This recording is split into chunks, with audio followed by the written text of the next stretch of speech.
Hug that inside, nice and smooth, easy on the exit, and then up into turn 6. One of the most trickiest corners on the track to get right. A lot of undulation on that exit. That car loves to get loose there.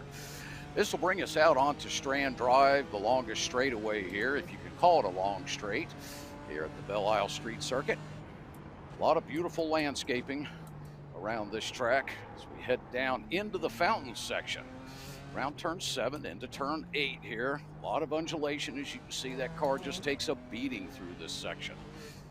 Round 9 into turn 10 here, then into the right-hander of turn 11. Very, very tight corner. Big dip there coming off the corner that'll certainly break that traction. So easy on the throttle coming out as we set ourselves up for turn 12. Another tight right-hander on exit, slight right of 13, easy back to the throttle, and then wide open as we head down the final straightaway here that'll bring us right back around to that start-finish line. There you go. There's your fast lap around Detroit's Belle Isle Circuit here in Detroit, Michigan. Thank you for being with us. And there you go. There is a lap of the Detroit Grand Prix Belle Isle. And Larry, you couldn't have a layout and a track that is more diametrically opposed to what these racers raced on 3 weeks ago at Canadian Tire Motorsports Park at Mosport, which was known for its high speed, wide open racing. And, you know, you didn't have a concrete wall 2 inches away from you. There's a couple of scary walls there at Canadian Tire Motorsport Park, but yes, you're absolutely right. That place was just all about the big flowing across the hillsides and the fast sweepers, and really, other than the Moss hairpin, that place is pretty darn fast. Here at Belle Isle, it's very tight. It's very technical. These walls are intimidating all over the place. Just asked the engineering VP over at GM a couple of years ago, out for a little fun lap at a Corvette, decided to accidentally put it into a wall right there. Or fun 500 feet in a Corvette, I think. Yeah.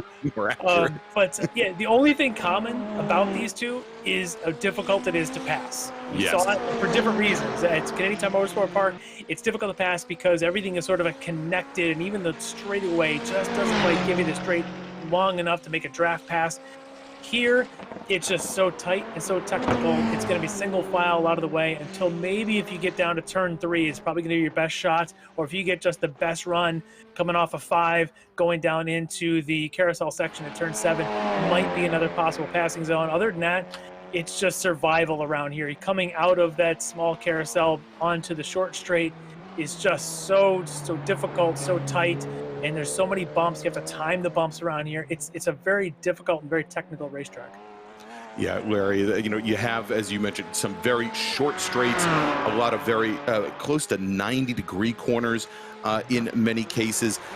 One corner in particular, I think, is going to be very difficult here. It's coming out of turn 10, going into turn 11, where it's actually quite a bit less than 90 degrees. It actually reminds me of turn 12 at Circuit of the Americas, when you come off that very long straightaway at COTA and then have to pretty much turn back onto yourself there. And turn 11 is very much the same way. And so what you end up with here are cars that just have to dig out of corners. And, you know, when you have these chassis that are so similar, you know, with really very comparable power in most cases. Obviously, there are some differences across the 3 different chassis that we have in the GT4 cars, but, you know, especially when you take a look at TCR, where you have all these identical Audis, it's going to be, you're basically going to be really just trying to size up your competitors and pick a passing opportunity when you can, because it's going to be very difficult. It is, which really puts such a focus here on really in qualifying, and then it's going to be a focus on that opening lap when everyone's all bunched together. They're going to come through those opening S's down that long front straightaway. It's kind of the secondary straight, it's not really the front straight, I guess, but they'll head down to turn 3, and it just bottlenecks. You can go from 3 and sometimes 4 wide down that straightaway, and when you exit turn 3, you can't be more than 2 wide at the most, and really it likes to be single file through there. So that's going to be a big challenge for these drivers. And then through turns 3, 4, 5 is all primarily single file. You can go a little bit side by side through some of that stuff, but it really hurts you, especially if you're doing it in the middle of the race for lap times. this place gets really tight at times, but I really am worried about that opening laps, which means if you're at the front, you can stay ahead of that group. You got a good chance of staying clean for a long time. If you're in that row 3, row 4, it's going to be a tough opening lap. It's gonna be real tough, because you know there's gonna be somebody who's probably gonna try and muscle their way through in a spot where perhaps they shouldn't. So let's take a look where we stand right now in qualifying. We are about 7 minutes, just about halfway through our 15-minute qualifying session. Now, these are sessions where the drivers more or less have the track to themselves. They do have 4 laps in order to set their fastest lap and set the grid for the qualifying session. We're on board right now with Andre Saunders in the number 72 Audi RS3 TCR car, currently sitting atop the timing pylon in the GT4 class is Elvis Rankin with a fast lap of a 134.6. 2200ths off is Mike Dam, driving one of the McLarens. Currently, he is the fastest of the McLaren 570Ss. Then we've got Randall McGrew. He is sitting back just 0.02 of a second from Mike Dam. That's your top 3 currently. And if we drop down and take a look at the TCR class, Andrew List in the number 61 machine, he is currently your provisional pole sitter with a fast lap of a 138.52. Only probably now a 138.42. Oh no, I'm sorry. He's going to throw on their last lap as well, so yeah, these times could change. Yeah, it could very well change. We've got Brandon Whitworth with a 138.82, so 0.3 of a second off, and then another 0.3 from there with a 139.12 is Eric Violet driving the number 89 car. Yeah, it's going to be very tight for these guys throughout this whole night, but really as you're watching qualifying play out here, as they're just finishing their last laps. In fact, I think Angelis just turned his quickest lap there. Yes, there's a 38.2 now is your provisional pole. Very quick time there in the TCR in that Audi.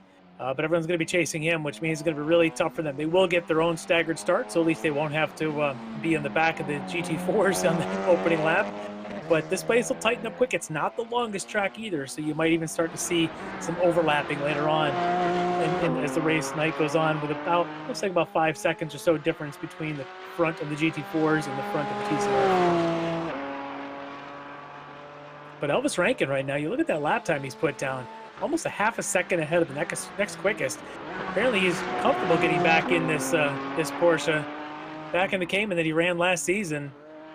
He was comfortable in the BMW, but now with the changes that have been made to the BMW, I think he's really enjoying getting back into this Cayman, while the rest of the Orion team is going to stick with the McLaren, the new one. We don't have a lot of data on this McLaren being brand new, just released last week. Exactly, Larry. They're pretty much having been introduced, I think actually fairly late in the week, I believe Wednesday of last week. Not a lot of time for any of these drivers to put in some serious lap time and time behind the wheel, especially to devote that time here at Belle Isle. Obviously has made things a little bit difficult for them. So, you know, we'll have to see how that plays out. It's obvious here, as you mentioned, that Rankin in that Porsche Cayman, though, currently the class of the GTR field. Mike Dam and Travis Schwenke, though, making a good run at it in those McLarens with just now about 5 minutes left to go in qualifying. Yeah, and Randall McGrew, a name we haven't seen much of. He's right now sitting on the inside of row 2, really putting in a good performance here in that same Porsche as well. So wondering if perhaps the Porsche may have a bit of an advantage tonight, as we. 2 reasons. McGrew doing really well, obviously, that, you know, it's not taking away anything from him, but seeing how Mike Dam normally on the same 10th as Elvis Rankin, tonight almost 5 tenths between them. All right, and I don't believe we've mentioned it yet, but we have a new driver in the series starting this week. He is also going to be driving one of the McLarens. He's driving the number 45 car. That's Brennan Horan, and he is currently sitting 10th in GT4. And as we take a look at the timing pylon here, Larry, you know, I think, you know, the fears of the BMW drivers are playing out here, because we only have, I believe, right now 2 of the BMW drivers that have set times. Ray Bader Jr. in the number 00 car. He is currently sitting 13th in the field. And then we've got Russ Ruddock, who is sitting 14th out of currently 14 cars in the GTR field. So certainly those BMWs having a little bit of an issue tonight. Yeah, they may find themselves struggling, but I do hear that iRacing is looking to do a patch update for that car as early as potentially this week, but we'll have to get more word on that as the weeks go on. Hopefully by the time we come around for the next round of the sports car series, that we'll see an update made to that, and we may see drivers jumping back into that BMW depending on how it turns out. But they may be a struggle tonight there for Bader and Ruddock. But all right, well, the thing I want to mention is, look at the size of the TCR field we have here tonight. Counting it, I want to say it's 10 or 11. I believe we have 11 cars so far that have set a qualifying time in TCR, one of the largest TCR fields that we've had so far. All right, so Larry, let's we mentioned Canadian Tire Motorsports Park. Let's just review very quickly how these drivers finished at CTMP for round 3 of the sports car series, and then we'll take a look and see where we stand in the points for each one of our classes. We'll start off with GT4, where Mike Dam took the win over Elvis Rankin. That was a great battle that we watched there. It came down to the very last corner, actually the very last 3 corners at CTMP. A little bumping and banging, and Mike Dam manages to take the win over Elvis Rankin. Tony Kernan finishes in 3rd, and then we had Robert Hartley, Travis Schwenke, and Kevin Ford coming across the line behind our eventual winner, Mike Dam. Let's take a look at the points right now as they stand in GT4 after 3 rounds. Your leader currently is Orion Racing's Mike Dam, now driving, as we've mentioned, the McLaren 570S GT4. Elvis Rankin is currently sitting 2nd in the points. Of course, Dam has won 2 of the 3 rounds. Rankin has won the 3rd race, and difference in points right now is 2, 110 points to 108. A little bit further back is Tony Kernan in the Porsche 718. He's driving the number 84 Kernan Motorsports machine. Then we've got the Ricmotech Motorsports BMW entry of Kevin Ford. Then Orion Racing's Robert Hartley rounding out the top 5. If we take a look then over at TCR, where taking the win 3 weeks ago at CTMP was Brandon Whitworth in the number 42 D2D E-Racing machine. He has now, I believe, let's take a look here, how many races he's won. We'll get to that in just a moment. But he took the win at CTMP. His teammate, also from D2D E-Racing, Andrew List, finished in 2nd. Eric Violet took the last step on the podium, also from the D2D E-Racing stable. Finishing 4th was Eduardo Cabal in the Turn 1 Racing number 10 machine, and then the Acuria Cavalier Racing entry of Jay Shallington finished in 5th. And if we take a look at the points, you got them there right on the screen. Brandon Whitworth with 2 wins. He is currently sitting atop the leaderboard with 111 points. His teammate Eric Violet, having won the 3rd race, is currently sitting 2nd with 106. And then their teammate, also from the D2D E-Racing stable, Andrew List, currently sitting 3rd in the points right now with 103. We've got Eduardo Cabal and Chris Sabo rounding out the top 5 in points. All right, so Larry, looks like we've got qualifying finished up. Time to run down the grid and get things started here from Belle Isle. All right, so starting on the pole in GT4 with a pole time of 1:34.662 is the Porsche 911, the Apex Racing team, and Elvis Rankin. Starting 2nd today on the outside of the front row will be Orion Racing's Mike Dam in his McLaren. Then we've got Randall McGrew in the Genesis Sim Sport machine. He'll be starting on the inside of the 2nd row. Travis Schwenke will start in 4th. Then we've got David Payton. He will start in 5th with Mazyar Azmi will start in 6th today. Starting on the inside of the 4th row is Tony Kernan in the number 84 Kernan Motorsports machine, with Chris Thorman starting right beside him in 8th. Then we've got Jeff Jacobs starting at 9th in the StreetSurvival.org machine, with Brendan Horan starting in 10th. Then we've got Steve Daniel and Bobby Childs making up row number 6. Then we'll move over, and we've got Ray Bader in the 00 Everest Quality Racing Machine. He's starting 13th with Russ Ruddock 14th. Kevin Ford in the Ricmotech Motorsports Machine will start 15th.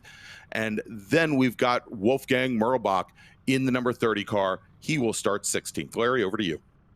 All right, over in the TCR field on the pole this week is going to be Andrew List, I believe. It kind of looks funny there, but it should be Andrew List on the inside with Eric Violette, I think, or unless I've got that backwards. Oh, sorry, Eric Violette is your pole sitter. You're right. Violette on the inside with Andrew List will be on the outside of front row. Those D2D drivers owning that front row tonight. John Allen qualifying now on the inside of row 2 in the Defined Auto Works number 101. On the outside, the other third of our D2D racing drivers, Brandon Whitworth, our points leader. He'll start on the outside of row 2. On the inside of row 3, Eduardo Lorente. He'll be matched up with Scott Brooks on the outside there of Brooks Racing. On the next row on the inside is going to be our own Austin Knight and the Knight Motorsports car. And he'll be alongside Andre Saunders on the outside of that row. And on the next row, we've got Jay Shallington. He'll be sharing a row there. On the outside with him will be Thomas Baker. And making up our last row there, Eduardo Cabal in the Turn 1 Racing entry. All right, and here they come, and we're getting ready for the start. It was a short pace lap, and the race is underway. Elvis Rankin in that blue and yellow Porsche came in, jumps out to an early lead with Mike Dam in the McLaren right behind. Then we've got Schwenke, McGrew, Meyer Azmi, and David Payton right behind. And you can see it's starting to get down single file, but now stepping to the inside. Looks like Brendan Horn in his McLaren, the number 45 car, trying to make a move down the front straight here as things then start to stretch on out, Larry. Yeah, good start there for Schwenke. Up to third now. Got to keep your eyes on folks like Tony Kernan as well. Currently 6th. We'll see if he can keep that Porsche game and moving up this field as the TCRs are underway now down that straightaway. As it looks like Violette just ahead of List and Allen as they qualified, still going into that turn 3 first break-in zone. Everybody's pretty much single file there in the TCR field. And the train now will form itself up through turn 3. As they'll make their way through that S section 3, 4, 5 and turn 6 onto that back straightaway with a great view of the Windsor skyline just over the driver's left shoulder as they head down that back straightaway.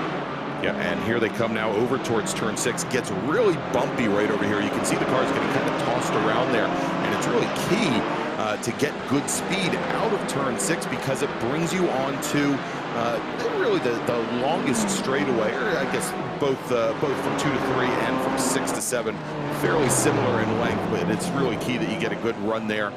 Because coming in the 7 is a good passing opportunity as well. As we jump back over to our GT4 class, as we watch our leaders go through, and already seeing some separation here at the front of the field as Elvis Rankin starting to stretch things out just a little bit on the McLaren of Dam and the McLaren of Schwenke. Schwenke, though, under pressure from Randall McGrew in his Porsche, came in then a little bit of a couple car lengths back to Mazur Azmi and Tony Kernan here, but things are really starting to stretch out already here up in the lead, Larry. Yeah, it is really, and you're just looking at Rankin just doing the old classic, put your head down and try to do qualifying laps, the open laps, to try to create a bit of a margin. Mike Dam doing a great job as well to make sure that he's not getting in pressure from behind. But it's that battle right there that you can see. That looks like Tony Kernan and David Payton right there coming down that back straightaway. This is going to turn into a bit of a heated battle, and this is the area where mistakes can easily be made. This braking zone is so tough to get back on the throttle when you go through this super tight little carousel section. So bumpy, and you can see the cars just moving around as you go across these concrete pads. It is just brutal. This is a city park where these roads just get used for cars to park along all summer long. In fact, the road direction goes the opposite direction of the track during most of the year. So it's not really intended to be a racetrack, and so what you end up with is just this brutal, bumpy, just wicked, like driving 100 miles an hour through a parking lot sort of feel with these cars. All right, and as we watch these drivers now, I believe, making their way up then through 4, 5, and 6. Here, let's jump back over to the TCR field, and we're watching John Allen in the Defined Auto Works machine. John now has moved up into 3rd position. So a good jump and good start by John Allen. I believe he's made up a couple of spots here. I think he started there. What he's doing a really good job of staying on the back of Andrew List, not letting those guys get away from him. We've seen he's done really well in our Miata series here, those vehicles, but he's really struggled a little bit in some of these TCRs with maintaining his pace. So he's really got to set his own pace and get into this groove and not make mistakes. And this is a track where you cannot afford a mistake because these walls will just eat you alive. Eat you up, exactly. And we've got Brandon Whitworth sitting right behind him here. Those 4 cars have started to separate themselves out just a little bit. Eduardo Lorente in the 071 car. You can see that that blue and white machine a couple car lengths off this front pack here, but and you can see the correction that John Allen had to put in to keep that car off the wall. You can tell you hit the curbing the wrong way, a combination of the curbing and some of the undulations in the pavement here. Not a lot of, not a lot of elevation change, although a little bit of a rise right here as the drivers come through, but it certainly can get that car unsettled. Yeah, there seemed to be a little bit of that at just some of the apexes, as you mentioned. Right there at turn 6, it sort of jumps a little bit. If you don't have the car turned in early, all of a sudden they'll go to this terminal push for you as you come out of the exit. But some of this curbing, like here at turn 7, you actually kind of want to use that, but you need to get on the gas early to do it. But here at turn 8, that curbing's too tall, so you kind of want to stay off of that. But you really have to know every apex, every curb, to maximize it. This corner is just so tough because you're coming on a left turn, turn 10, into this, as you mentioned at the outset here, and then turning back to yourself greater than 90, turn 11. Definitely the most difficult corner on this entire track. All right, I'm getting word that I think we might have had an off, or I guess you can't go off all that far, but a wreck a little further back in the field. Eduardo Cabal ending up impacting the wall. He now has his car in the pit lane, and I think Tom Baker might have been involved with that as well, as and Jay Shellington might have been involved with that as well. So we'll check on that in just a few moments as we move back up to our GT4 battle, and we're watching Travis Schwenke right now in the number 16 McLaren. He is running in 3rd. He is currently about 2.5 seconds off of the pace of our 2 leaders. All right, so let's go, and we're going to take a look at the replay from that TCR battle and see if we can pick up exactly what happened as our drivers come through. And there you go. You can turn in hot. The grip isn't there. He just pushed wide down there. I think it's at turn 11, if I'm not mistaken. And behind him is Baker. I don't think he's left with anywhere to go. Is Cabal occupying a lot more track than... And you can see there, and there's Shellington right back behind those 2 drivers. He impacts the wall as well. So, again, you go around as Eduardo Cabal did, and, if you're unlucky enough to be right behind that, there's just nowhere to go in many places around this Belle Isle course. Yeah, it's just like a classic city street course that as soon as somebody starts to pile up, everyone behind you's got nowhere to go. You've really got to be watching the relative screen, listening to your spotter as well when they say, car slow on left. You've got to move back out because you might come around one of these walls and there's going to be someone parked 90 degrees to the track. All right, we're watching the battle right now for 9th. We've on board with Steve Daniel, and he's got Brendan Horan right ahead of him in the McLaren. And that Porsche looks pretty hooked up. It looks to be, it looks as though it gets a good jump out of the corners, but I think the McLaren able to carry a little bit more speed through some of the higher speed sections here. Maybe just a little bit, and you see him using some curve there, which I think is actually kind of what you want to do. It looks ugly, the car looks like it's basically, but actually that's kind of the fast way around there, because you can get that load transfer early, you get on the gas early, and the car just picks up over the curb and drops back down. But these curves, as you can see here, going through turns 10 and 11, apparently not sent that car bouncing around. The one thing I did notice is that Horn using a little bit more of the available pavement there, and opening up the radii on many of those corners, and I think it's giving him a little bit of an advantage over Steve Daniel. All right, so let's jump back. Again, this is on board with our 3rd place runner, Travis Schwenke, in his McLaren. We've got McGrew and Osme right back behind. And, again, Schwenke kind of lost the scent of our top 2 runners, Rankin and Mike Dam. but he's got a battle on his hands right now with McGrew and Andrew. It just shows how difficult this track is, that it really does separate. You know, as we've been talking all year in every one of our Ricmotech series classes, Rankin and Dan will always seem to be the cream of the crop. We know that, but you look at a track like this and how quickly, in just 5 laps plus, it has separated this field. Those guys have started to already check out.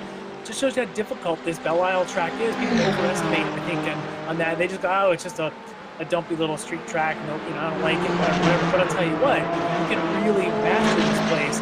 Time delta from a fast driver here to an average driver here is just massive compared to some other places, even like Baltimore.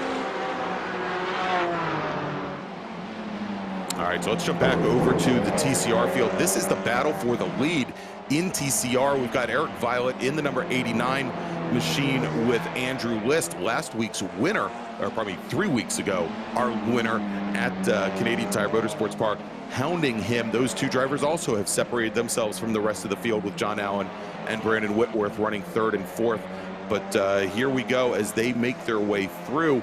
About a 2-car length lead for Eric Violet.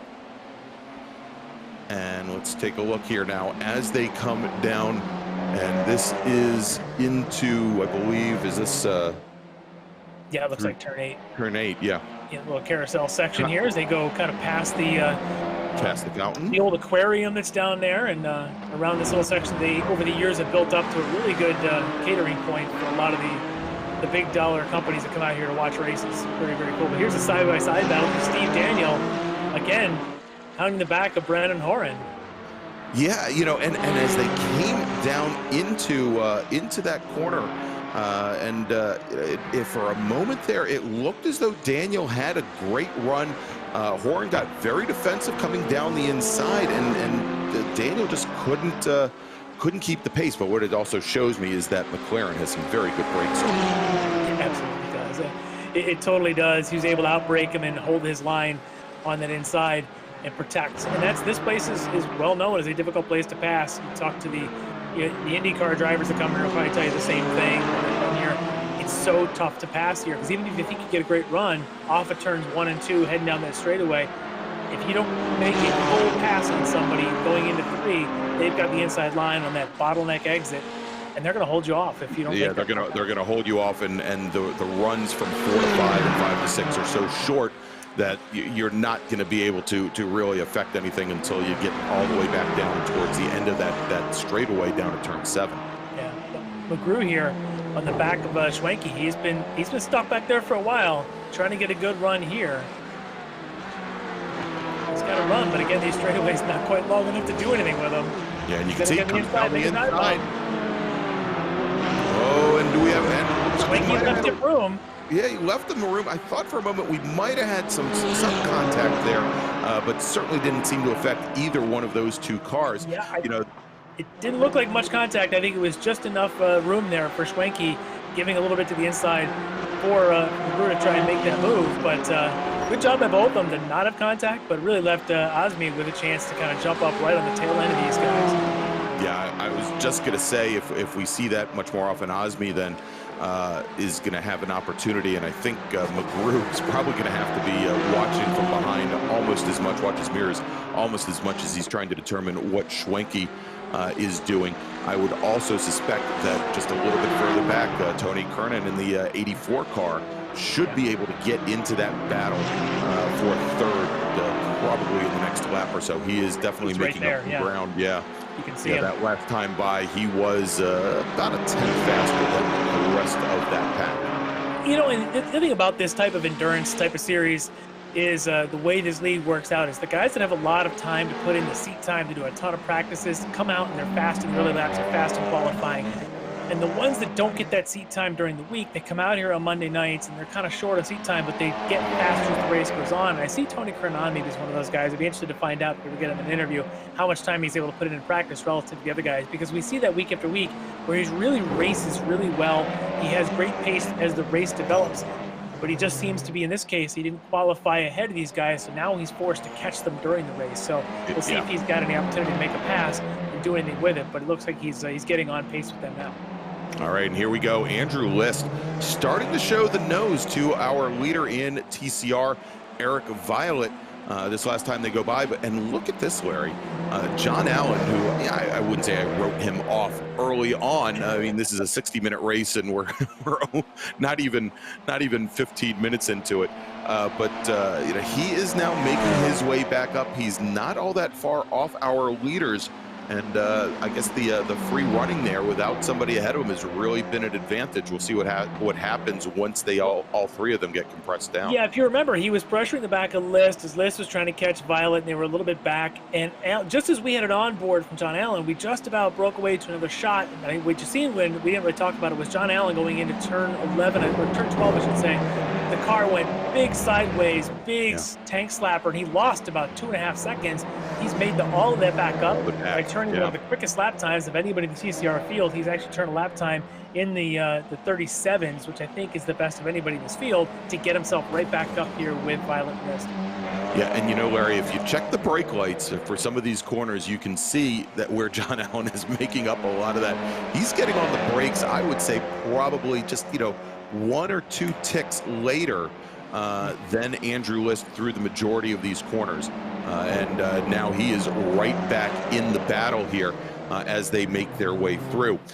Now, of course, none of these cars are going to be, none of them should be able to make the entire 60-minute race. Oh, and a little bit of contact there against the wall from both. Looks like both McGrew and Asby hitting the pavement there right behind Travis Schwenke's machine. And you can see that the 3 Caymans have now lost a little bit of ground to Travis Schwenke. Yeah, they have, and that's the problem here, is even if somebody makes a big mistake, it's hard to get around them. And all you know doing is losing ground. Well, here's a dangerous move, but he's going to make it stick. Is he going to make it stick? Wow, what a move there for Kernan. Yeah, right. We were talking about Kernan and how maybe he's a bit of a late bloomer in some of these races. Well, here he is, showing his colors, making that pass, trying to stick with up there. Yeah, and I mean, it certainly takes a little bit of cooperation from the 2 drivers to make that work, as tight as it is right there. But you can see he has his sights set on McGrew right now as well. And you know, you have to wonder, it didn't look like more than just a slight graze of the wall, but you have to wonder if that impact that McGrew had might have impacted handling even just a little bit. But Kernan definitely looks very racy right now. Oh, he totally does. And that kind of a move, it almost looked like he had committed to that inside, broke late, and didn't have much choice. Either he was going to make the pass, or there was going to be contact. And yeah, or they were both going to go for the ride, exactly. I think Osby recognized the situation and realized he had more room to spare, I should say, to let him through and fight for another lap. These guys might be able to catch back up to Schwenke. They're only a second and a half back. See if that Kernan gets another great run off of turn 6, can make any kind of a move on McGrew going into 7 again. I don't think he's going to be close enough, but he's certainly able to put a little bit of a gap between himself and Osby behind him. All right, looks like Jay Shallington took to the pits. I don't know, I'm wondering if that had to do with that earlier impact with Eduardo Cabal, or if that was more strategy. But Shallington is now back out on course, and it looks like Eduardo Cabal, his day is, I believe his day may be, I don't want to say it's done, but he has just now left the pits after getting that car repaired from his impact against the wall. Let's jump back. Here. Yeah, this is Brent Horan. If you recall earlier, Steve Daniel was chasing him down. It looks like Daniel was able to make that pass, so putting the Porsche ahead of the McLaren. Now, can Horan do anything about it, or is he going to be falling victim to a very racy Jeff Jacobs now coming up behind him? So let's take a look here as we've got Jacobs in the number 38 machine as he starts to make his way up, and yeah, that may cause some issues there for Horan, as Horan has certainly fallen off of Steve Daniels' scent here just a little bit. Oh, and you can, and that certainly isn't going to help his cause any, as Horan ends up taking not just some curbing, but a little bit of dirt at the apex there, and definitely unsettled that car. Brought Jacobs right up to his rear bumper, and ends up giving up the position on the next corner. Yeah. So Jacobs now getting past Horn at this point now. So Horn definitely struggling at this part of the race. So if there's something up with the car, maybe he rubbed the wall somewhere, we just didn't notice it, but certainly seems to have fallen off a little bit. All right, this guy has knots. This guy is staying on his pace here. Tony Grenade now hounding the back of Randall McGrew. These Caymans are just 1, 2, and 3, or 3, 4, 5, and 6. I keep losing track. But they are real tight together as they're also trying to chase down the current third place position there of Travis Schwenke. Even with all the battling between the three Porsches of McGrew, Kernan, and Asmi, Schwenke hasn't really been able to separate himself all that terribly much. Matter of fact, it does, and I think you mentioned it before. It looks as though the Caymans are starting to make some ground up on the McLaren 570 of Travis Schwenke right now. Yeah, look at lap times. Schwenke's last time by just barely into the 35s. The guys behind them, 35.6. They picked up about 3/10. They picked up a half a second the lap before, so that's 8/10 they've gained. And here you can see right on the back of Schwenke now. So that little bit of a bobble we saw earlier where we had a little bit of a wall rub for McGrew and that caused everybody to check up and kind of fall back in line. That's all been made up, and now they're right on the back up. And again, really tells me that these Caymans, at least this group, have got more pace in them right now than Schwenke. Yeah, now, if you remember, we mentioned that there were some balance of performance adjustments made to both the Cayman and also the McLaren in order to more equalize the BMW's performance given its handling issues. The Cayman was given an additional 33 pounds and also docked about 2% of its total horsepower. The McLaren, not much of a difference here, a half a percentage point docked in horsepower. But, you know, it's always possible that even after the testing here, that you know, one chassis might still have a bit of an advantage over another. And we've seen where the Cayman has had an opportunity to get back in the field. I mean, the other change, or the other difference here, obviously, and I think you mentioned it earlier, Larry, is that these drivers have not had, the McLaren drivers have not had a great opportunity and an extended opportunity to put in testing under that chassis, whereas the Porsche driver, oh, and look at that, as the Kernan machine, that's the number 84 machine, gets very, very loose, gathers it back up though, and doesn't lose a lot of ground. Yeah, he was able to keep that contained to make sure he didn't go any further back, didn't even lose some position. But I'll tell you what, if you looked up there in front of while you were talking there, you probably saw McGrew poking his nose a little bit around the side of Schwenke just to fill his mirrors to let him know he's there. Anyone with these corners where he's able to get just a little better run than Schwenke, you're going to start seeing these two side by side at the next braking zone. I don't know if he's got enough here off the 6. But it's still going to be close. He'll be right on his tail going into 7. Yeah, and you can see as they go through and set up for 7, McGrew really opening up these corners as much as possible. Now a little bit different than what we saw early on in this race, and it looks as though, you know, at least on corner exit for some of the slower corners, the McLaren definitely has some issues with the rear end stepping out. It might be, I don't know if he's getting on the throttle a little bit too early, or just, you know, not quite enough downforce from the rear wing on that car. Yeah, it could be a little bit. And the guys were saying that the Porsches actually may have a little bit of an aero advantage around this type of track, even over the McLarens. And there's still even some of that concern, even with the horsepower changes and the added weight they try to put on the car. But at some point, aero helps you. And that Porsche seems to be a pretty formidable format and formula here around Belle Isle. But this battle here, the TCRs, you can't put a piece of cardboard between these guys with all three, Violet, List, and Allen, now a half a second between the three of them. They're really pulling ahead from last round's winner, Whitworth. Whitworth just back there about 4 seconds now, so he really seems to be off the pace tonight compared to the other D2Ds and John Allen. Yeah, and as they go through, and we saw it just a few moments ago where we did have some of the slower back marker traffic pull aside to let our TCR leaders through. And, you know, I'll tell you, just from watching this, and, you know, and it's easy to say when you're sitting back in third place, but John Allen, you know, unfortunately, really nowhere for him to go at this point. But it looks, from what I'm seeing here, is that, you know, again, a little bit later on the brakes than the two cars up ahead of them, both List and Violet, and it seems to be having a little less issue navigating some of the slower corners here at Belle. I also wonder what it's doing to his tires, and to see what are their tire strategies when they do finally go to make that pit stop. As you can see in front of List taking a lot of that grass there at turn 1. Yeah. But yeah, I'll be curious to see is any kind of tire management going on. So if you're out in front of Eric Violet, knowing it's difficult to pass around here, he might just be easing up a little bit to try and save the tires, maybe attempting to not take tires, whereas the guys behind him have maybe had to use some tire to try and close that gap that we had seen early on. That is very true. Now, you know, the question that we have almost every single week is whether or not these drivers in TCR will take any tires at all. Typically, they're not going to take rear tires with these front-wheel drive cars, and you know, it could take about 14. Let's look at this. We've got Schwenke, Kernan, and McGrew all going at it. And look at and that is McGrew in the Porsche going off into the wall, and Schwenke let him through. You know, went through there with him. But Tony Kernan now in the 84 car.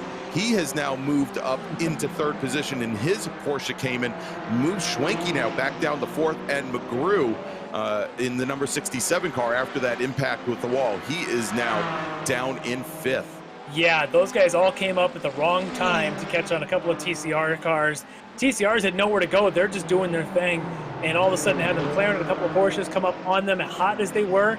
They had nowhere to go, and it left basically the 3 GT4 cars going 3 wide.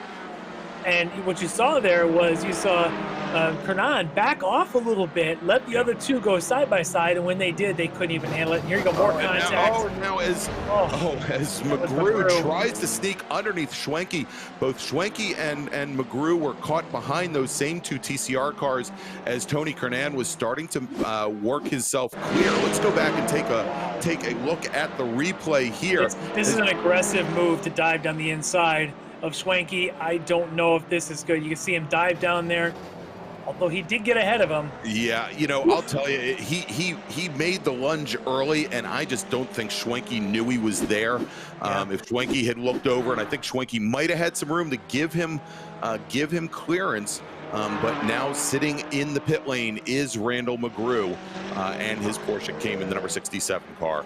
He got aggressive in there, and both those guys are being very aggressive. And Schwenke, in fact, just got a blocking warning from the race marshals for Schwenke.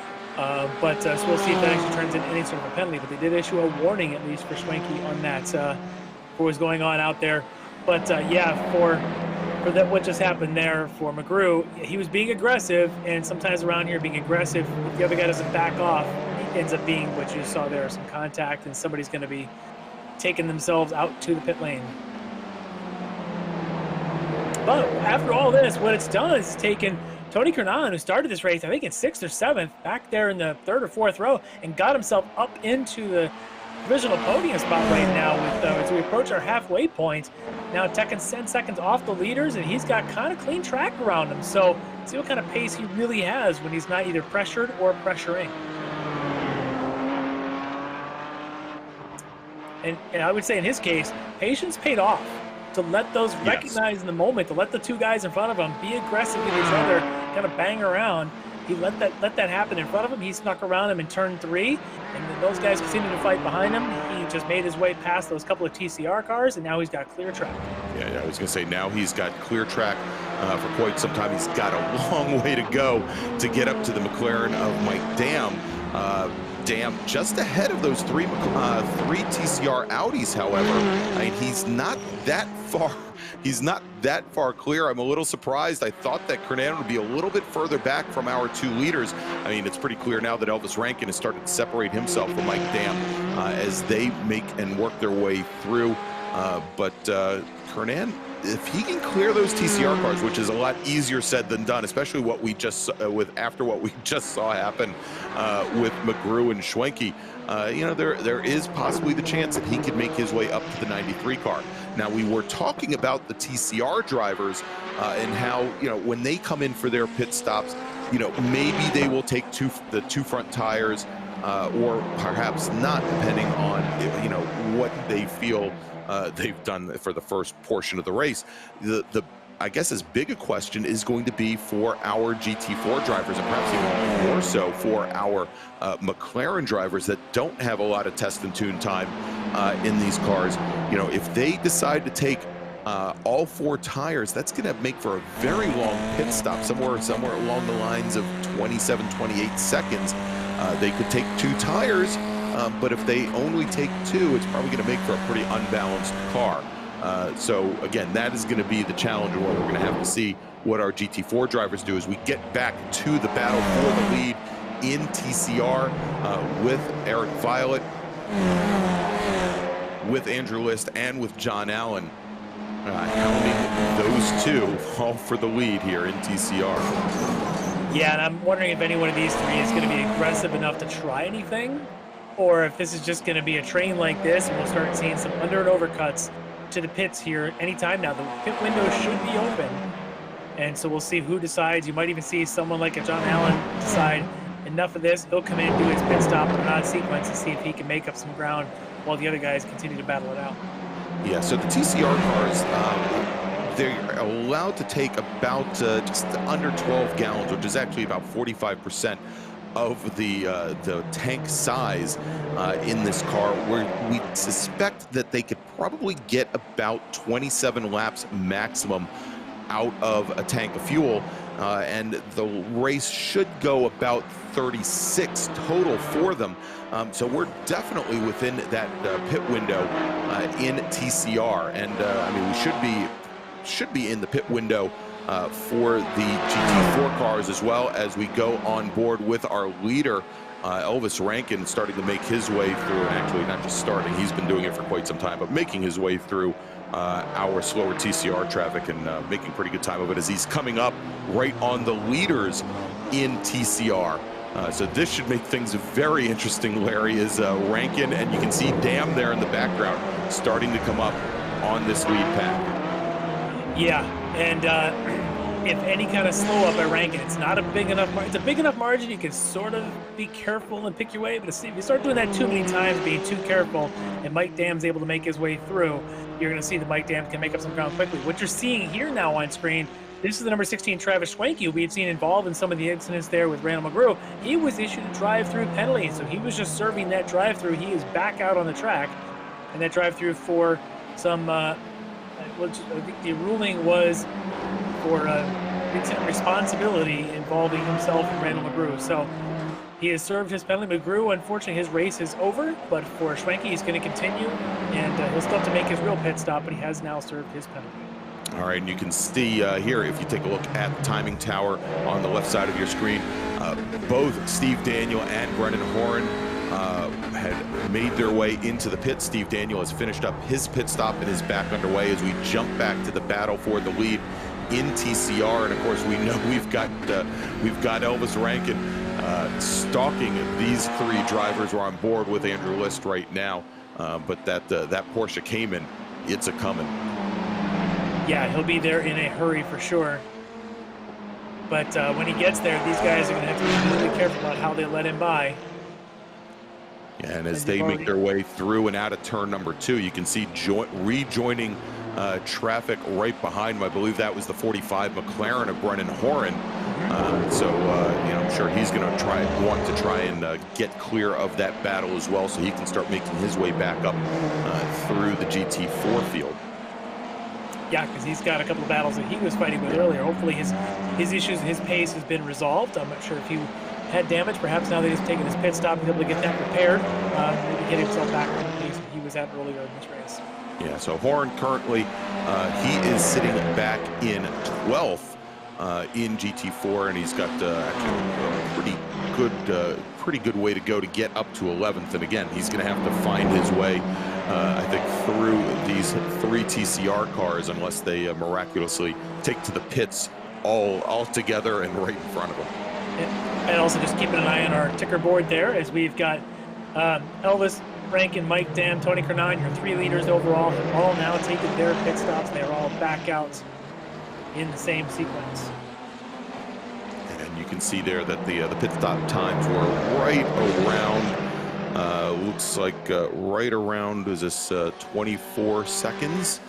24, 25 seconds. And there you go, dropping into the pits now is Andrew List, our leader in TCR.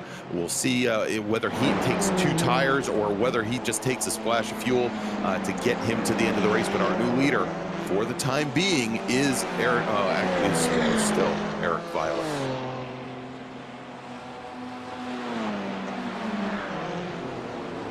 See how this changes things up a little bit.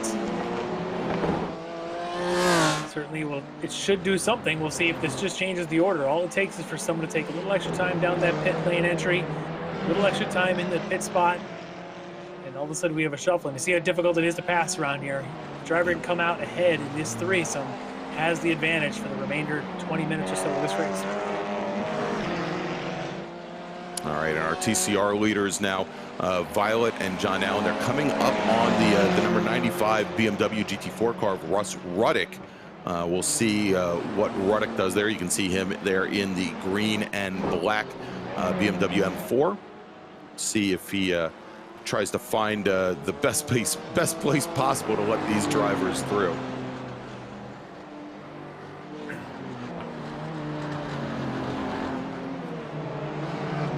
Yeah, he's gonna have these two just bearing down on him, and actually all 3 of them there with Moran kind of tucked in behind them. A little tap of the wall from John Allen.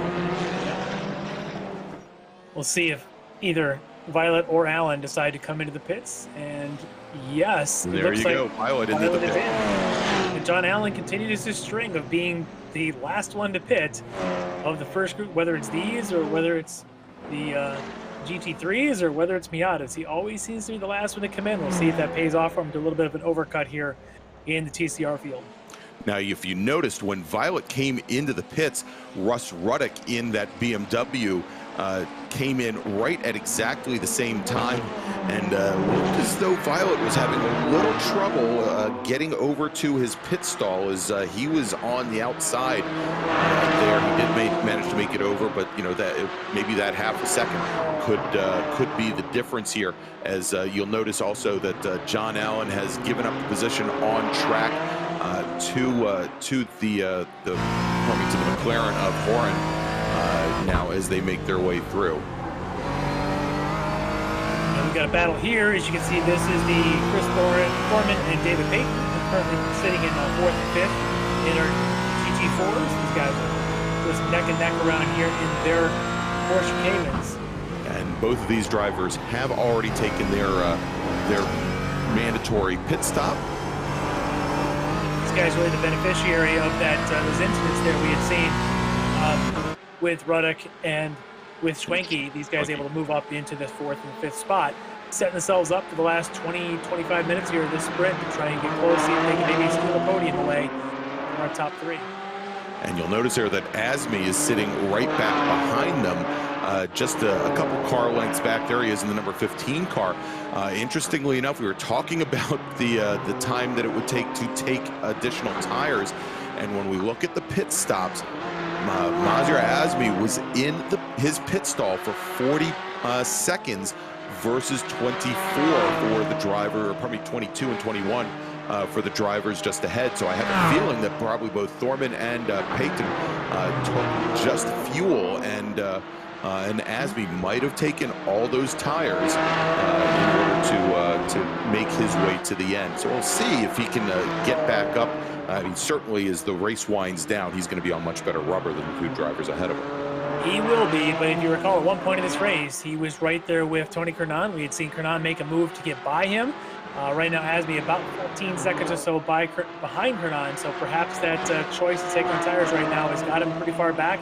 He's got to really hustle on those fresh tires to make it pay off.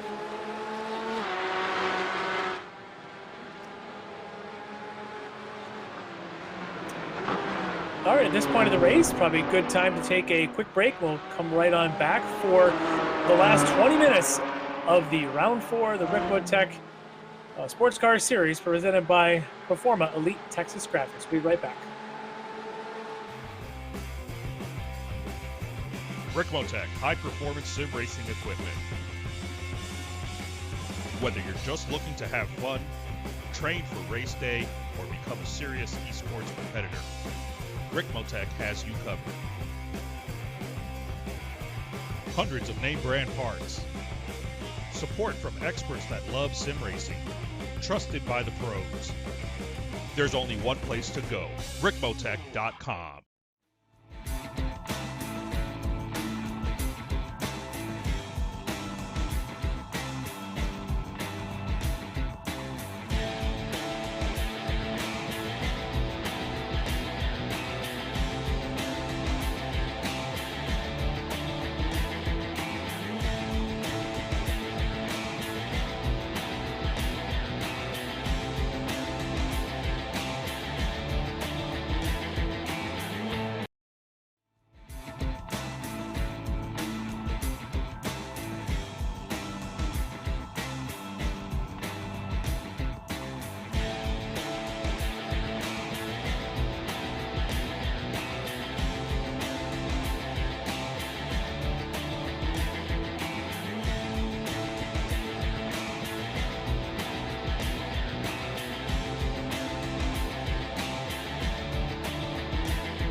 Ricmotech, high-performance sim racing equipment. There's only one place to go, Ricmotech.com. All right, and we are back with the Extreme Motorsports Ricmotech Sports Car Series presented by Performa Elite Texas Graphics. We have just about 20 minutes remaining in this 60-minute battle for the win here at Belle Isle. Let's take a quick rundown, let you know where we stand here in both GT4 and TCR. You're watching right now our overall leader. That is the #1 machine of Elvis Rankin and his Porsche Cayman. He currently has a 5-second lead over the McLaren of Mike Dam. Tony Kernan in his Porsche currently running third, with Chris Thorman and David Payton running in fifth. If we jump down to TCR, currently as our leaders are cycling through their pit stops, John Allen, who is not taken to the pits yet, there he is in the #101 machine. He is currently your leader in TCR with Brandon Whitworth. Our winner 3 weeks ago at Canadian Tire Motorsports Park. He is sitting now in second. Neither of those drivers have taken their stops. Eric Violet currently running in third, Andrew List fourth, and Andre Saunders currently running in fifth. He's got a good view of Whitworth taking a little bit of wall there on the exit of turn 4 as we had the shot on him. And not so good for the performance of your car. He has definitely not had the pace here as he had a couple weeks ago at Mosport, but he is still just about 4 seconds behind current leader John Allen. Both of those guys still need to make their stops. The question is, though, if Allen can come out alongside Violet and List, who currently are about 27, 29 seconds behind Allen, it's going to be a tall order to be able to get in and out of the pits and come out in front of him here. But if he does, he'll have a really good shot to hang on. If he does not, he'll have a lot of work to do to try and get around them, because this place is just proving to be extremely difficult to make any kind of passing. All right, and speaking of which, let's jump back up to the battle right now for fourth in GT4 with Chris Thorman, David Payton, and Mazir Azmi. When we left and went to break, we were talking about Azmi most likely having taken on 4 tires during his pit stop, and needing to be able to make use of that new rubber and get around the 2 drivers ahead of him that most likely did not take any new tires during their pit stops. And Azmi now has caught back up to those drivers in just about 3 laps, but getting up to the back of them, Larry, is one thing in this very tight Belle Isle course. Getting past them is certainly going to be something very different. And just keeping an eye on something may have just happened, as Mike Dam is now in the pits. I do not know what happened, but that has moved. He may have been involved. Yeah, we'll see if we can maybe get a replay on that with the car number 307, Thomas Baker. Yeah, because we're seeing that Baker is now taken to the pits as well. So that's going to move Kernan to second and Thorman into third. So this battle that we thought was going to be for fourth is now a battle for a podium with Thorman and Payton, with Azmi right behind him. Looks like there is going to be a bit of a review there between Mike Dam and Baker, the number 307. If we can find that replay, we'll try to get that to you. All right, so let's jump back to that battle for what is now the last step on the podium in GT4 with the 60 of Thorman, the 64 of Peyton, and the 15 of Asmi. And Asmi definitely he's made it back up to that pack, and you can already see now the signs of it where Peyton is trying to make his way down the inside of Thornton. Let's go back and take a look at that replay and see what happened with Mike Dam as he goes through, and it looks like he cut back across one of the TCR drivers heading into, I believe that was, Larry, I believe that was turn 3, or was it 3? 12. Yeah, I'm not sure which one that was, but yeah, it looked like the TCR car kind of just clipped the back end of him going into that. Yeah, so just that's tapped him unfortunate. as he came across. And this is David Payton now at turn 10. 10. He's up on the grass, got a podium up there. He's just on display. Somebody tell him that that's probably not going to get him on the front page of the newspaper. Things have just gone crazy. This is now turned into a two-car battle for the last step of the podium with Thorman and Asmi. And if you had asked these guys started this race if they thought that they were going to be on the podium, I'm not sure that they would have said with confidence that they would have been. But here they are. One of them is right now got the inside track to it. Also, I want to note that while we were talking about all that, John Allen came in for his pit stop and did not come out in front of the pack. In fact, he came out about 12 seconds behind Violet and List, and Violet right now is just starting to pull away from List and Whitworth. Whitworth, he was even able to jump around Allen as they both pit at the same time, so I'm starting to wonder if John Allen ended up taking John Allen, I'm pretty sure that John Allen took tires. If we take a look at the pit stops here, about twice as long for John Allen. Both List and Whitworth, their pit stop times were between 12 and 13 seconds. John Allen's 24. Here we go. Battle for third right now, and Osmi drives right around Thorman to take over third position here in GT4. That was a great move. Yeah, just fantastic move there. Had a great run, and that's the place. One of the two spots in here that's probably your best passing zones going into turn 7 because you get a nice long straightaway to set somebody up. He did. He outbroke him, was able to get around him, and now he's got the inside track for a potential podium. Now he's got to stay clean and withstand any sort of pressure that Chris Thorman might have left to be able to bring him back. Still got another 14 minutes to go in this race. It was long from over. Yeah, you know, and it looked as though Thorman just wasn't prepared to have that happen. He stayed all the way driver's left, did not deviate from his line whatsoever to put up any kind of fight against Asmi, and Asmi drove right down the inside and outbroke. Now as they come down, and they are both trying to make their way around, I believe that is Ray Bader Jr. in the 0-0 car that they have just now made their way past. Yeah, I was talking earlier about where these guys started this race and where they currently sit. These guys are sitting in 3rd and 4th. They started this race in 6th and 8th. So yeah, again, not sure either one of them expected that they'd be up fighting for podium. And you look at Tony Cronin, currently sitting in 2nd. He started this race back in 7th. So these 3 cars that are currently 2nd, 3rd, and 4th started this race 7th, 6th, and 8th. Shows you how difficult Belle Isle is to stay clean for a full hour-long race. Yeah, and that was actually Russ Ruddock that they both got past as we jump back up right now into the TCR battle. And this is the battle for 2nd right now between Brandon Whitworth and Andrew List. The 42 car of Whitworth running in 3rd, the 61 of List running in 2nd. And Eric Violet now, he's about not all that far up the road from these two drivers. Here, not all that far after they have now all completed their pit stops, and we'll have to see if Whitworth, who again was our winner 3 weeks ago, has anything for Andrew List in the battle for 2nd.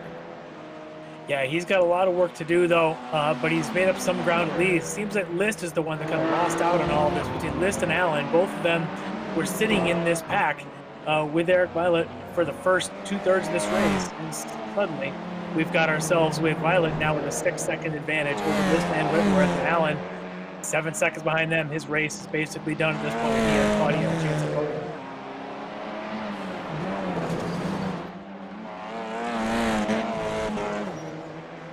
And we'll touch the wall there from List. That should not have done much to these cars. They are somewhat tank-like, I believe, as they come on through here. And now you can see once again where where Whitworth starting to try and put himself in the mirrors of List. He's not that close, though. He's still about a car length and a half off.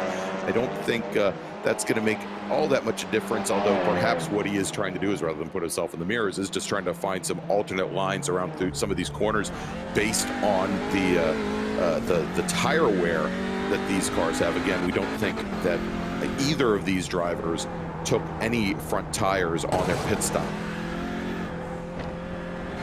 Yeah, which means the end of this race is going to be tough for them, but, you know, the advantage is you don't have to waste all that time in the pit stop exchange. But Violet right now, he didn't take any tires. He's still putting down some fantastic times. He's still fast enough to hold a 6-second advantage with just 11 minutes to go. And here you see, sitting up just ahead of them is our leader, Eric Violet, in the number 89 machine, starting to come up on some slower traffic.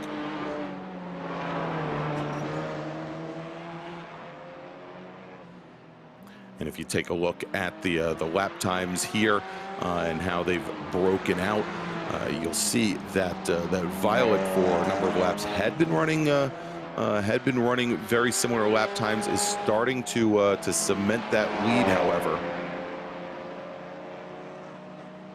Yeah, he's really putting a stamp on this thing with just about 10 minutes or so to go in this race. He now has a choice. If he comes out on traffic, he can really let the faster GT4 cars by him whenever he feels like. If he comes across somebody slower, he can pick and choose his line past him. Not really worried right now about losing a 6-second advantage. He can just stay clean at this stage. And around here, that's a big deal to be able to say you can just stay clean. All right, and we jump back to the 72 machine of Saunders. Just ahead of him is Austin Knight in the number 21. That is the battle for 5th. They've got Scott Brooks just a little bit further back. You can see they've got a GT4 car sitting between them. So Brooks is going to have to work a little bit to get up into that battle. But there we go.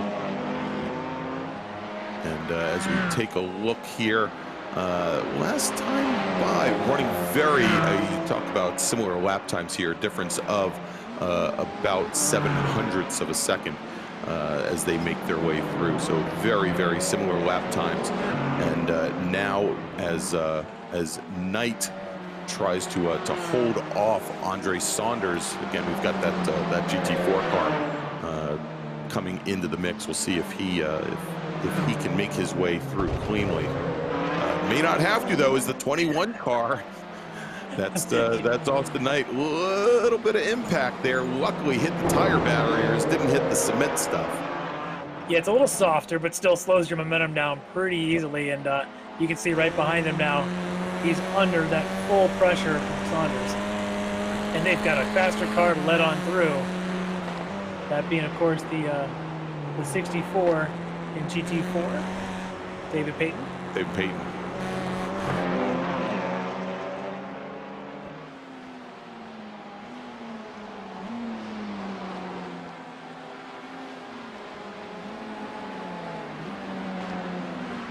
Payton now running in 7th in GT4 after that little mix-up with Asmi and Daniel.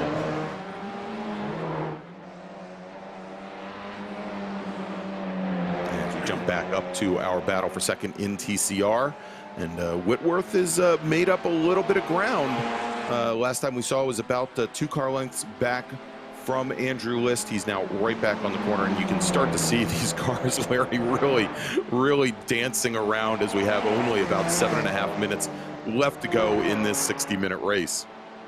Yeah, really just kind of hanging on. But at this point, you get into this point of desperation where, you know, if you are Whitworth, you're going to have to make a pass at some point, although you are the points leader, so you've got a little bit extra margin, but you'd like to gather as many points as you can, and finishing 2nd is a whole lot better than finishing 3rd. But behind them, you can see that Asmi has caught them, and he's going to want to get by them as well. So maybe Whitworth will be able to kind of follow the passing GT4 car to maybe make a pass on Andrew List. Now, Asmi does have about a 10-second margin right now over Steve Daniels, but you know, unfortunately, you know, you can never trust to just sit back there and watch that TCR battle and expect nothing to happen. You can see now Asmi trying to find his way through. He gets around the second car in line there, Whitworth, and I'm sure he's going to try and find his way clear of Violet as quickly as he can so he doesn't impact that battle in TCR. That's exactly it, right? You recognize the moment and say, you know what, I got margins all around me. These guys are battling clearly. I don't want to make anything out of their race. Let me just kind of get by them without making too much of a fuss. And that's kind of seems like what he's trying to do here. Hey, Larry, and I just noticed here as Asby's trying to get underneath the list, Mike Dam just took to the pits for the second time today. He's been in there. That's been an incident earlier. I don't think he's left the pits since that incident that he had there with Thomas Baker. I think he's been in the pits now for about 10 minutes. Yep. Going back through that is the case. He's still there, and that's unfortunate because he was I believe he's our points leader coming into this round. So that's going to shake things up quite a bit to miss out on any points here at Belle Isle, putting him really in a position where coming back in Sonoma in a couple of weeks, he's got a really tall order to make sure that he gets back up at the front. Of course, by then he'll have plenty of chances to test whatever changes they make to the BMW to see if he wants to get back in that or potentially make another car change, seeing how the series may have to do another balance of performance adjustment. It's going to be interesting the next few weeks.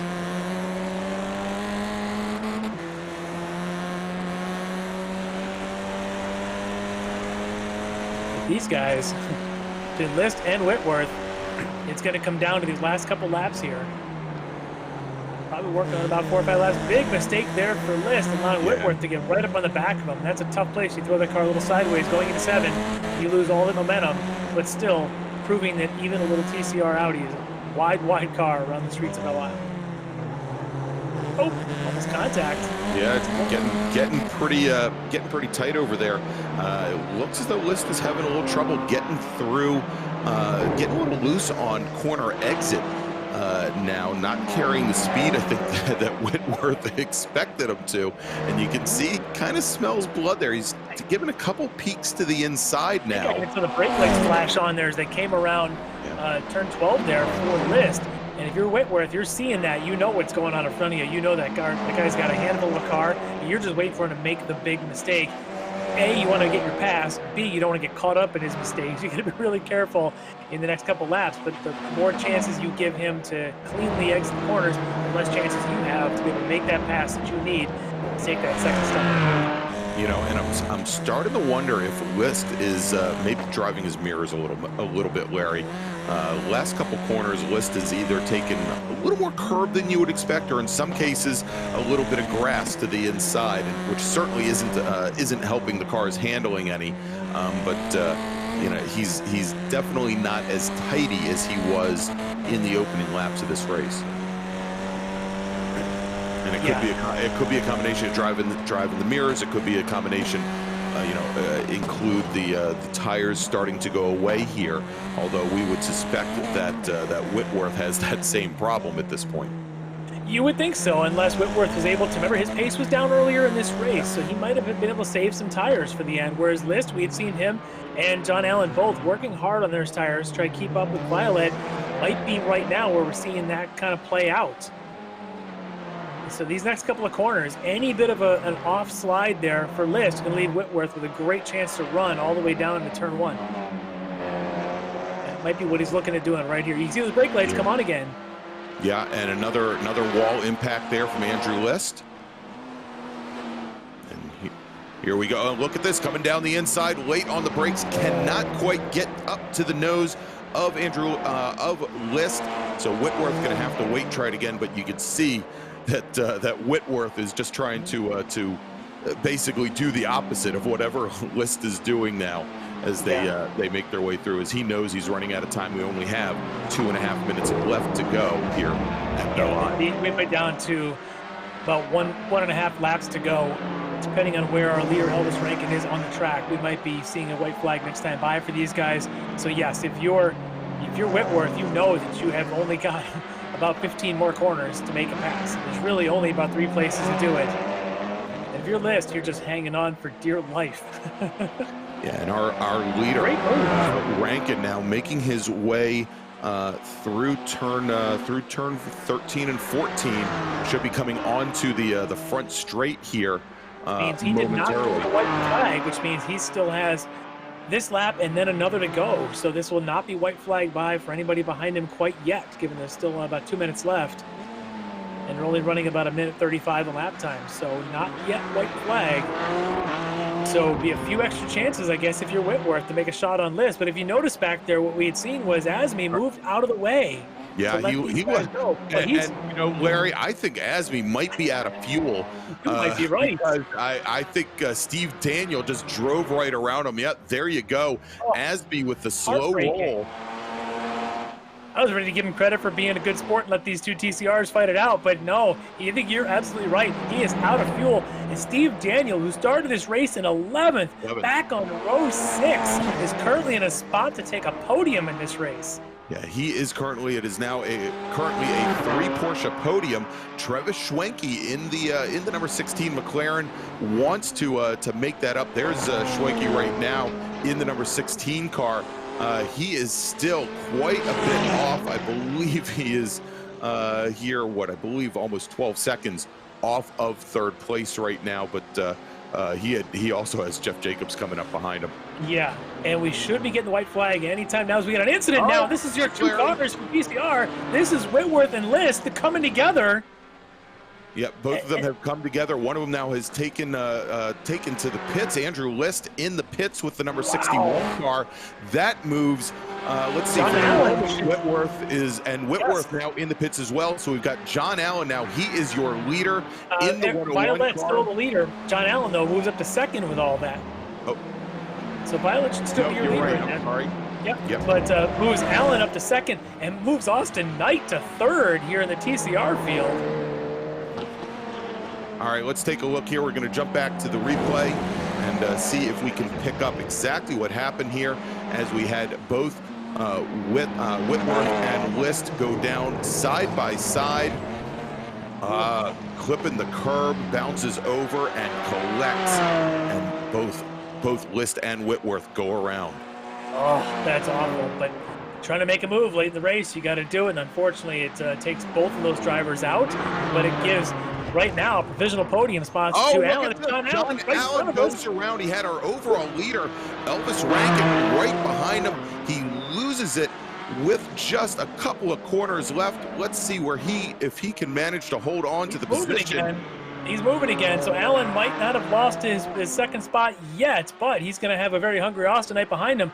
But after all of this, the car that looks pristine and clean and has been setting the pace the entire night, Elvis Rankin, we haven't talked about him because we haven't needed to. He's been just like a machine. As he comes down this straightaway, lights are flashing, turn 13, onto the front straight. The car looks as good as the day it rolled off the showroom floor. Victory for Elvis Rankin here at Belle Isle, but behind him, not over yet. All right, let's take a look now. We've got the number 84 car. That is Tony Kernan, who has made up 5 positions. He started, I believe, back in 7th place. He's going to bring the car home, comes underneath the Chevrolet bridge, past start finish. He's going to finish in 2nd today.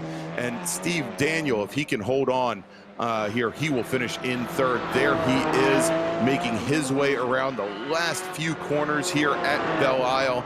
And that was a great run for him. You know, we talk about Kernan making up 5 positions. I think you said it. Steve Daniel started 11th today. He's going to finish in 3rd on the last step of the podium here in GT4 in the Ricmotech Sports Car Series. Yeah, he's going to be one happy Steve Daniel here tonight. He'll be able to celebrate getting up on the podium. What a great run for him. And it's just all about being consistent out here. Travis Schwenke had some incidents earlier, able to hang on for a 4th place finish. To be able to finish this race for him, probably feeling a little bit of success. But our winner over in TCR is going to be Eric Violet, who had to fight off some battles early on with both Andrew List and John Allen fighting him. But when the pit stops exchanged, he came out in front of them, was able to bring this thing home to victory. And then with his 2 nearest rivals taking each other out there on the last 2 laps, this can be a really good points turnaround for Eric Violet in this race. There you go, and there is our winner. I believe he's already crossed start finish to take the win, finishing 2nd with a spin on the penultimate lap. John Allen in the 101 car. We thought that perhaps his pit strategy was going to be a liability. and he manages to come home in second. Finishing in third, Austin Knight, having made up 11 positions to finish third here in TCR. So a great run for Austin tonight. So we now have our podiums. We're going to take a quick break here, and when we come back, we are going to interview our winners in both GT4 and in TCR. You are watching the Extreme Motorsports Ricmotech Sports Car Series presented by Proforma Elite Texas Graphics. We'll be right back. Ricmotech, high-performance sim racing equipment. There's only one place to go, ricmotech.com.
Ricmotech, high-performance sim racing equipment.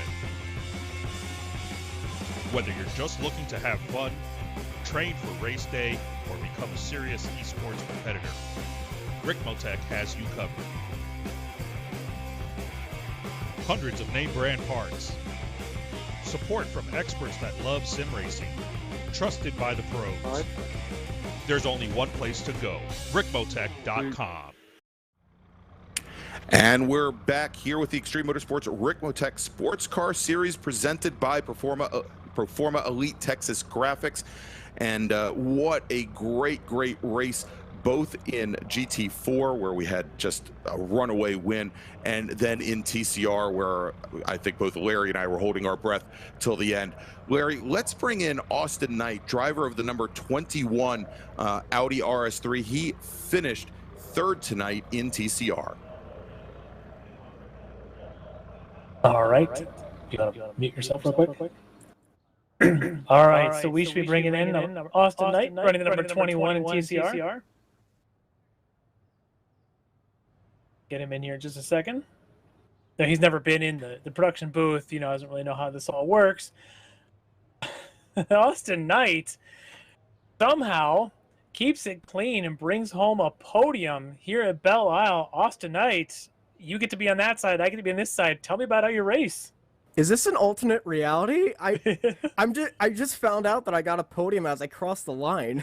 Well, good job. I mean, that's big here to survive and advance kind of ordeal. Tell me about this place. A little bit crazy out there surviving tonight?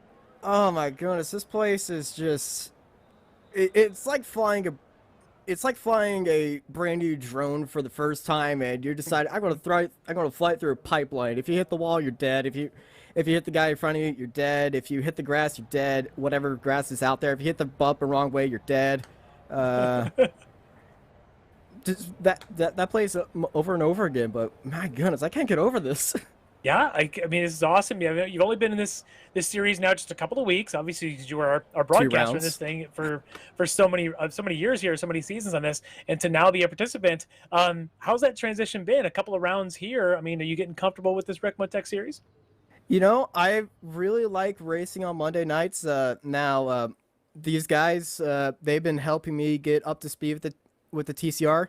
This week, when the McLaren came out, I actually wanted to switch over to the McLaren. I thought about it, and I just completely slept on the idea. Said, I've been putting all this work at the TCR. I'm not going to switch from what I know to something brand new, even though I love doing brand new stuff. But, oh my goodness, I can't... I really like racing here. That's awesome. It clearly has showed. It's a very tough track. We just kept talking about how staying clean is sort of the message here, and being quick enough to do it. And that's exactly what you did. Qualifying apparently didn't matter. You were able to get it up onto a podium finish. So look at that. A couple of weeks in, you're already on the podium. You're on your way to the front of the field. Yeah, I wouldn't be saying that. I feel like I just lucked out here, but yeah, I was not expecting a podium in my first Ricmotech series. Well, you make your own luck, is what I always say. So congrats on the podium finish, and we're looking forward to seeing you at the It next. works on exits. All right, take it easy. All right, that was Austin Knight, finished third tonight in TCR. Let's jump over now to our winner in TCR, driver of the number 89 Audi RS3, Eric Violet. Hey, how you guys doing? Hey, Eric, how you doing? Congrats on the win tonight. Kind of a tale of two races for you. It looked like a bit of a battle early on, but when the pit stops shook out, you just find yourself kind of with a huge lead there. Walk me through that super efficient pit stop, I guess. Actually, it wasn't. If I'm not sure if you caught it when I was entering, I had a GT4 enter the same time, and they were a little bit slow, and I actually went on the left side of them, and I'm like, okay, hopefully they pit or hopefully their box is before mine, and my box was coming up, so I hit it. I'm like thinking about it, I'm like, shit, all the GT4s are going to be in front of me anyway, so I'm like, crap, I got to go behind them. So I actually lost a few seconds probably doing that, but I don't know if Alan took tires or what happened there, but I saw Andrew go in. Yeah. And I was like, okay, I got to put some fast laps down, and I was doing all right. And then I think I had a GT4, and it cost me about half second, and it's just so critical. I mean, Andrew was all over it, so I was actually surprised I came out in front of him. And once I had like that 2-second gap, I figured I might be able to get away, only because he was behind me the whole time in the beginning, and it just kills your tires. You just don't have the aero. So I was hoping he scrubbed enough of his tires off that I could pull away. And then I don't know what happened. All of a sudden, he was back to like 6 seconds, and he was there with Brandon. Yeah. And then like 3 to go or something. All of a sudden, I just see both their relatives just skyrocketing. I'm like, yeah, oh, you'll have to catch the replay. They had a bit of a coming together. So yeah, and that moved a few others up into that podium. But which means for points results, this kind of worked out kind of in the ultimate favor for you tonight. For me, yeah, it's just unfortunate for D2D. We could have had I think an easy 1, 2, 3. I'm not sure where Alan was. I think. I heard he would have been fourth had it finished with those other two guys before they took themselves out. Yeah. Yeah, it would have been nice. And I heard Alan got run over by Thorman. I guess he missed his mark or something and just plowed into Alan. He had a rough couple last laps as well, but he managed to still bring it home in second. So it's a good finish for him. But for you, getting the victory tonight, it's got to feel good, even though the rest of the team may not have. So at least you've got to feel good about that. Yeah, I put a lot of hours into this one. So yeah, thank you guys. Hopefully it was a show for you guys. I don't know how spread out it got. So usually the TCRs are kind of nose to tail, but well, while you were pulling away and checking out, Andrew and Brandon had their own battle we were on for quite a bit behind you. So it definitely proved to be entertaining as always here at the TCR field. Well, hopefully it's always entertaining for you guys at Apex Racing TV. And I'd just like to thank Proforma Elite Texas Graphics for sponsoring us. It just makes it really nice having a team sponsor for us. And DTE E-Racing is just a great team to be part of. So just want to thank you guys. It was a fun race, but a little interesting. I will have to watch the broadcast. Absolutely. Everybody should watch the broadcast, but congratulations tonight. I always do. We appreciate that. All right. Thanks, guys. Thanks, Eric. Congrats.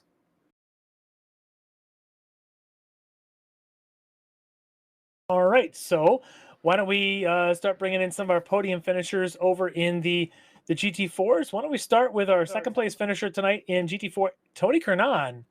We'll bring him on in here. And so Tony Kernan, you started this race back in 7th. As you kind of got underway, I was thinking this guy tends to be a late race bloomer, and that proved to be exactly what you did tonight, bringing it home into 2nd. So walk me through a little bit of your night.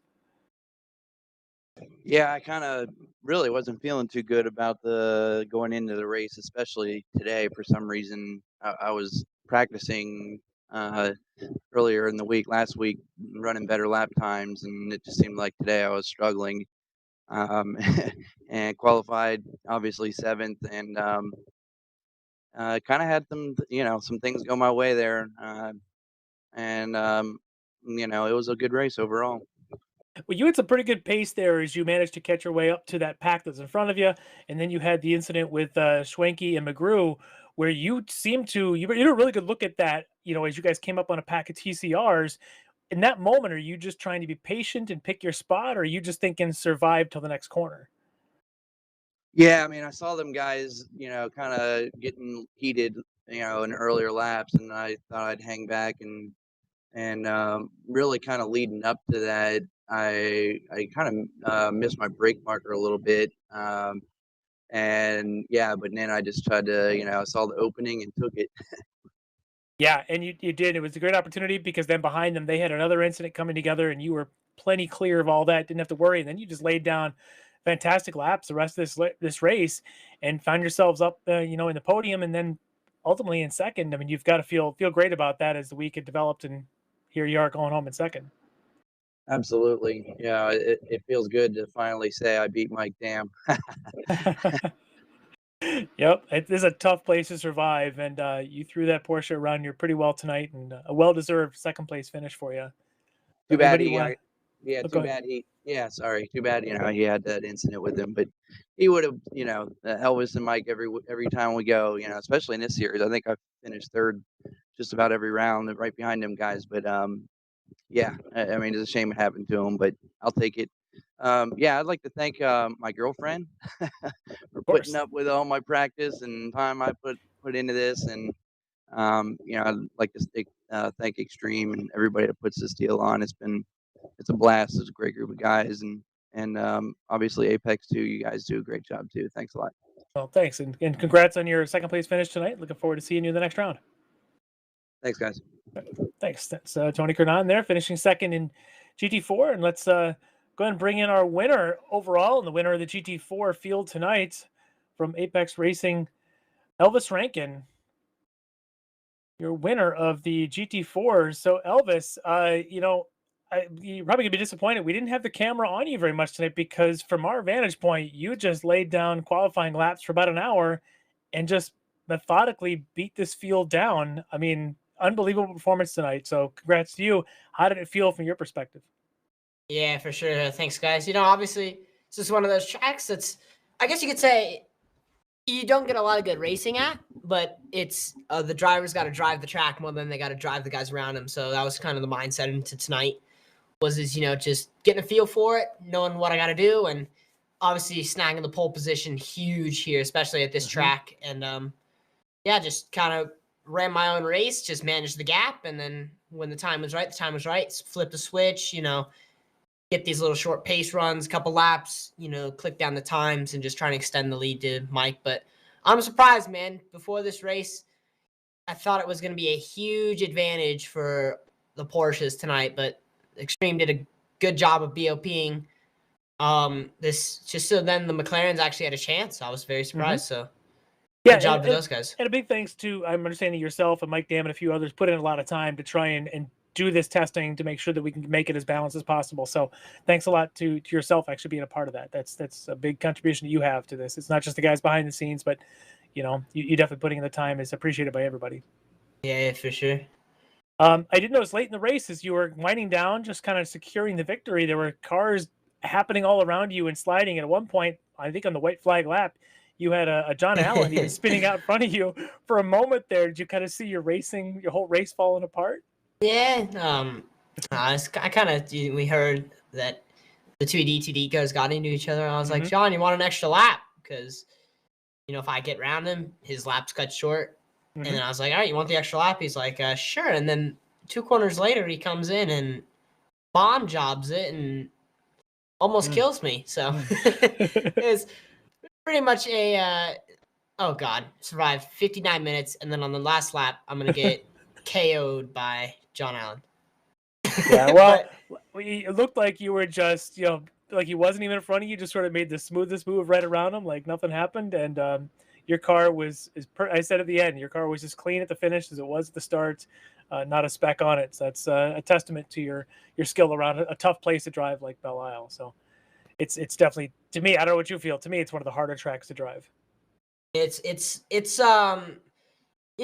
have to put it like it's in like the Monaco category, but it's harder because of all the bumps and everything. But Yeah, I mean, like I said, you got to race the racetrack more than you got to race the guys around you. But just tons of fun out here tonight, and yeah, it's just can't say anything really.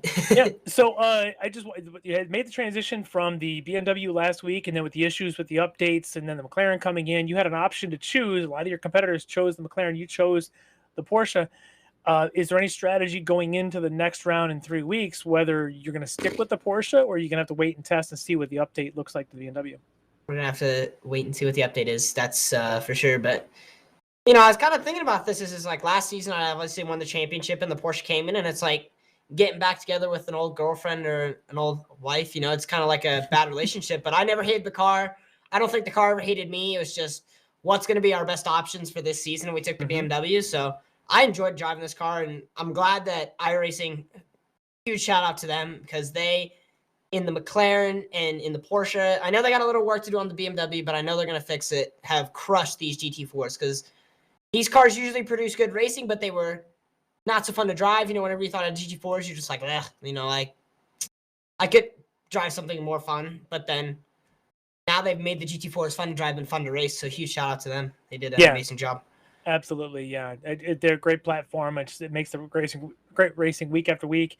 And it's a lot of fun to watch from our vantage point. I wish I was at your vantage point a lot of the times. Probably not as fast, but it looks like a lot of fun to drive. So got to ask, who do you want to thank for this week? Yeah, for sure. I want to thank the whole team. The first win for me with the team was for me. The second one's for the team. These guys just amazing to work with. Obviously, I got a little bit of time to know them. They're just such good guys to be around, and surrounding myself and with the right people.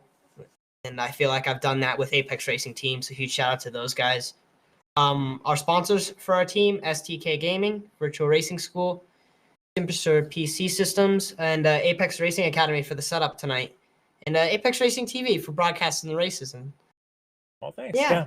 Extreme Motorsports 99. Sorry to cut you off, but Extreme Motorsports 99. Again, huge shout out to them. Bobby Childs for doing the BOP, making the cars as balanced as possible. You know, I wouldn't say that it was fun to drive with the BOP that we had, but it was definitely even. So huge shout out to him. Obviously, Kevin Ford and Jeff Jacobs, those guys for putting on the whole league. And then, the mom, dad, grandma, grandpa, almost the second week I forgot about them, but everyone that supports me in real life and sim racing, just thanks to those guys. Yeah, absolutely. You got to have the huge support. Oh, HPP, Mark. Sorry about that. HPP, Mark. Thank you to him. Of course. I can't forget anyone, man. We got a lot of people behind us, so I cannot forget any of those guys. No one does it alone, that's for sure. Yeah. Well, congrats, Elvis, on the win tonight. It should help you in the point standings overall. But, you know, one win here tonight, then you got to get ready for next week already. So I'll let you go ahead and get started on that. And congratulations here this week, and looking forward to seeing you again. Yeah, thanks, guys. Thanks, Elvis. All right, so that was our winner tonight, Elvis Rankin in the Porsche Cayman. Great run by him tonight. So let's take a look and see what we have coming up on the schedule here for the 3 different Ricmotech series. Next week, we head to Spa-Francorchamps. We head to Belgium for the Ricmotech World Challenge. That is going to be round 4. Again, you can see us here next week at 8 p.m. Eastern Time. Then in 2 weeks, the Classic Sprint Car Series round 5 is going to be at historic Watkins Glen. And then in 3 weeks, the Sports Car Series, you just watched a great race. They're going to return. It's going to be round 5 for them at Sonoma Raceway, heading out to the West Coast. You don't want to miss any of these races. Again, 8 p.m. Monday night, right here on Apex Racing TV. Of course, if you've enjoyed the broadcast tonight, make sure you give us a thumbs up. Make sure you subscribe to Apex Racing TV and turn on those notifications so you can find out about not only the Ricmotech series, but also all the other programs that Apex Racing TV brings you. And of course, for Larry McLeod, for Alex Simpson and Dennis Branch back behind the scenes, I'm Greg Ginsburg. We'll see you next week. Ricmotech, high-performance sim racing equipment. There's only one place to go, ricmotech.com.